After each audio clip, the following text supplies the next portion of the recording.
నమస్తే న్యూస్ కి స్వాగతం.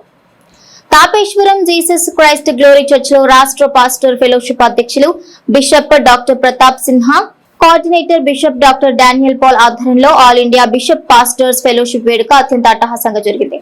ఈ కార్యక్రమానికి దేశం నలుమూలల నుండి పాస్టర్స్ విచ్చేశారు. ఈ సమావేశంలో all India bishop pastor fellowship నూతన కార్యవర్గాన్ని ఏకగ్రీవంగా ఎన్నుకున్నారు.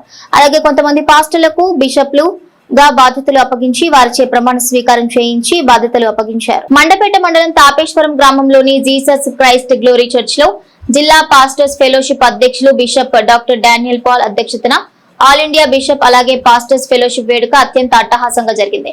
ఈ కార్యక్రమానికి ముఖ్య అతిథులుగా విచ్చేసిన రాష్ట్ర pastor fellowship chairman bishop doctor Pratap Sinha, bishop KR Singh Samuel అలాగే దేశం నలుమూలల నుండి బిషప్లు విచ్చేశారు. నూతనంగా ఏర్పడిన all India bishop and pastor fellowship నూతన కార్యవర్గాన్ని రాష్ట్ర అధ్యక్షులు Pratap Sinha, doctor Daniel Paul ప్రకటించారు. అనంతరం నూతన కార్యవర్గ సభ్యులను ప్రతాప్ సిన్హా అభినందించారు. అనంతరం కొంతమంది పాస్టర్లకు బిషప్లుగా పదోన్నతి కల్పించి వారికి బాధ్యతలు అప్పగించారు. ఈ సందర్భంగా ప్రతాప్ సిన్హా, డానియల్ పాల్ మాట్లాడుతూ తమ రాష్ట్ర ఫెలోషిప్ సంఘంతో పాటు నూతనంగా ఏర్పడిన ఆల్ ఇండియా పాస్టర్ ఫెలోషిప్ సంఘ సభ్యులు దేశవ్యాప్తంగా ఉన్న క్రైస్తవులకు మైనారిటీల హక్కుల కొరకు పోరాటం చేస్తుందన్నారు. అలాగే తమ సంఘంలోని సభ్యులకు కష్ట సుఖాల్లో తాము అండగా ఉంటామని, ప్రభుత్వం నుండి కావాల్సిన సహాయ సహకారాల కొరకు నూతన కమిటీ సభ్యులు కృషి చేస్తారన్నారు. ఇప్పటికే 17 రాష్ట్రాల్లో నూతన కమిటీలు ఏర్పాటు చేశామని, మిగిలిన రాష్ట్రాల్లో కూడా త్వరలో నూతన కమిటీలు ఏర్పాటు చేస్తామన్నారు. మీకు అందరికీ హృదయపూర్వకమైన వందనాలు తెలియపరచుకుంటూ ఉన్నాం. All India bishops and pastors ఫెలోషిప్కి ఇక దినాన్ని ఇనాగరేట్ ఫంక్షన్కి వచ్చిన మీడియా ప్రతినిధులకు ప్రత్యేకంగా నా యొక్క వందనాలు తెలియపరచుకుంటూ ఉన్నాం. ఎంతవరకు కూడా ఆంధ్రప్రదేశ్ స్టేట్ పాస్టర్స్ ఫెలోషిప్గా ఈ యొక్క ఫెలోషిప్ నడిపించబడి ఉంది. అనేక మంది పాస్టర్స్కి సహకరించడానికి, అదేవిధంగా సంఘములను బలపరచడానికి, ప్రభుత్వంతో కలిసి పనిచేయడానికి మేము ఇన్ని సంవత్సరాలుగా పాటుపడి ఉన్నాం.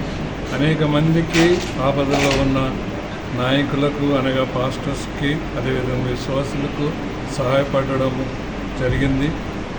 మరి ముఖ్యంగా ఏ ప్రభుత్వం ఉన్నా ప్రభుత్వం కొరకు ప్రార్థించడం, ప్రభుత్వంతో కలిసి పనిచేయడం మా యొక్క ముఖ్య ఉద్దేశం. ప్రభుత్వం ద్వారా క్రైస్తవులకు అనగా క్రిస్టియన్ మైనారిటీస్కి రావాల్సిన హక్కులను పరిరక్షించుకోవడం మా యొక్క ధ్యేయముగా మేము ముందుకు వెళుతూ ఉన్నాం. అందరూ కలిసి ఐక్యతతో ముందుకు వెళ్ళాలి. ఈ యొక్క రాష్ట్రంలో, దేశంలో సంతోషము, సమాధానం ఉండాలన్నది మా యొక్క ఆశ, మా యొక్క ప్రార్థనలు. ఇక దినాన్ని all India bishops and pastors fellowship ప్రారంభించబడి ఉంది. ఇక మీదట ప్రతి రాష్ట్రంలో కూడా రాష్ట్ర ఫెలోషిప్ నాయకులను మేము నియమించడం జరుగుతూ ఉంది. ప్రతి రాష్ట్ర నాయకులతో కలిసి పనిచేయడం జరుగుతూ ఉంది. ఏ విధముగా అయినప్పటికీ కూడా దేశంలో సుఖశాంతులు ఉండాలి, సమాధానం ఉండాలి. క్రిస్టియన్ మైనారిటీస్కి వారి యొక్క హక్కులు పరిరక్షించబడాలని మా యొక్క ధ్యేయం. ఇది రాజ్యాంగం మనకి ఇచ్చిన హక్కు. ప్రతి ఒక్కరు కూడా వారికి ఈ దేశంలో సమాధానముగా, సంతోషముగా, వారు కోరుకున్న రకముగా అనగా వారి యొక్క నమ్మకాన్ని బట్టి వారి ముందుకు వెళ్ళడానికి హక్కులు ఉన్నాయి. ఇవన్నీ కూడా పరిరక్షించడానికి మేము కృషి చేస్తూ ఉన్నాం. కృతజ్ఞతలు, అభినందనలు తెలియపరుస్తున్నాను. ఈ దినం all India bishops and pastors fellowship ప్రారంభించబడడం ఎంతో ఆనందంగా ఉంది.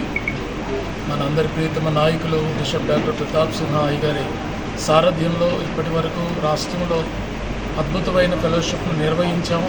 అనేక మంచి కార్యక్రమాలు చేశాం. ఇప్పుడు దాన్ని నేషనల్ స్థాయిలో, ఢిల్లీ స్థాయిలో అనేక మంది దైవ సేవకులకు, పేద దైవ సేవకులకు, క్రైస్తవ సంఘాలకు అండగా ఉండడానికి నిర్ణయించుకొని ముందుకెళ్తున్నాం. ఈ దినం ప్రారంభించబడిన ఈ ఫెలోషిప్ అన్ని రాష్ట్రాలకు వ్యాప్తి చెంది ఇప్పటికే సుమారు 17 రాష్ట్రాలు కవర్ చేశాం.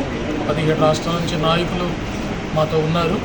మిగతా రాష్ట్రాల్లో కూడా నాయకులను ఏర్పాటు చేసి ఆయా రాష్ట్రాలలో వారి నాయకత్వాన్ని కలుపుకొని నేషనల్ స్థాయిలో ఒక మంచి కార్యక్రమాలు చేయడానికి మేము ముందుకు వెళ్తున్నాం. ఈ దినం నన్ను జనరల్ సెక్రటరీగా నియమించడం చాలా ఆనందంగా ఉంది. అయ్యగారికి ప్రత్యేకంగా కృతజ్ఞతలు తెలియపరుస్తూ రాబోయే కాలంలో మంచి కార్యక్రమాలు చేయడానికి మీరందరూ కూడా మాకు సహకరించాలని కోరుతున్న మాట తెలుసు. మరిన్ని తాజా వార్తా విశేషాల కోసం MNews ని సబ్స్క్రైబ్ చేయండి, మీ మిత్రులకు షేర్ చేయండి.